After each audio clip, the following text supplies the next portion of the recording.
We are a week away from the Super Bowl, but the NFL offseason talk is heating up. And for the Jets, it's all about who will be playing the quarterback position in 2023. So let's talk about it with New York Post Jets beat writer Brian Costello, who I would say is in offseason mode, but I know it's not. So how's the offseason going, Brian?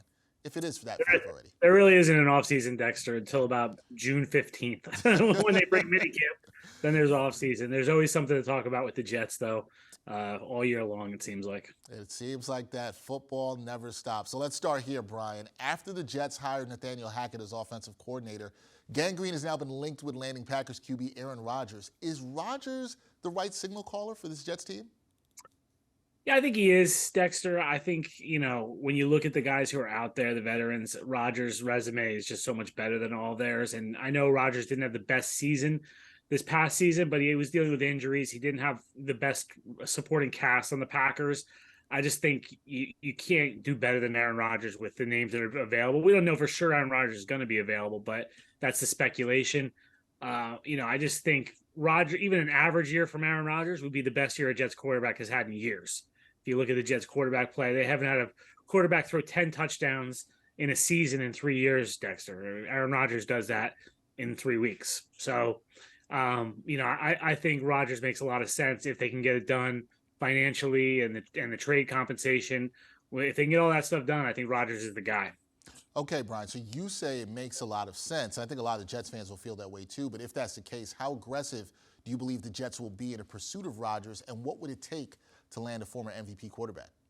Yeah, I mean, it's tricky because this is all on him, really. It feels like, Dexter. He's got to make a decision. Does he want to play football first? Second, does he want to stay in Green Bay? And if he doesn't, is he willing to go to the Jets? He doesn't have a no trade clause, but he effectively does. No one's going to trade for Aaron Rodgers unless they know he wants to be there. I think if those things happen and Aaron Rodgers says he'd be willing to come to the Jets, I think the Jets will be very, very aggressive. I think they know they have a team that can win now. They need a quarterback. You can't do better than Aaron Rodgers. And so I think they'll be very aggressive. It's a big financial commitment. He's due $60 million this year, and that's not fake money. That's real cash, $60 million. So does Woody Johnson step up and willing to pay that? As far as trade compensation, I don't think it's as crazy as some people think. He's 39 years old. If he says he wants out, the Packers don't have much leverage. So I think if you did a day 2 pick this year and then a pick in 2024 that slid, depending on how he does, a conditional pick, it could be a first round pick if the Jets make the Super Bowl, or if he wins MVP. It could be a second round pick if they make the playoffs, so on. I think that's enough. It all depends on how many teams are in the Aaron Rodgers sweepstakes, but I think the Jets will be aggressive, Dexter. All right, we will see if that happens. Now, the other side of it, Brian, is if the Jets don't get Rodgers to New York, what are their options on the free agent or trade market that you would believe could be a good fit for them? Yeah, this is where it gets tricky, Dexter, because, right, like I said, the ball's really in Aaron Rodgers' court, it feels like, and there's no deadline for him to make a decision. But the Jets, and I'm sure the Packers and other teams, need him to kind of decide quickly because Derek Carr is the next big name on the market, and there's a February 15th kind of deadline with Derek Carr. That's when $40 million of his salary becomes guaranteed.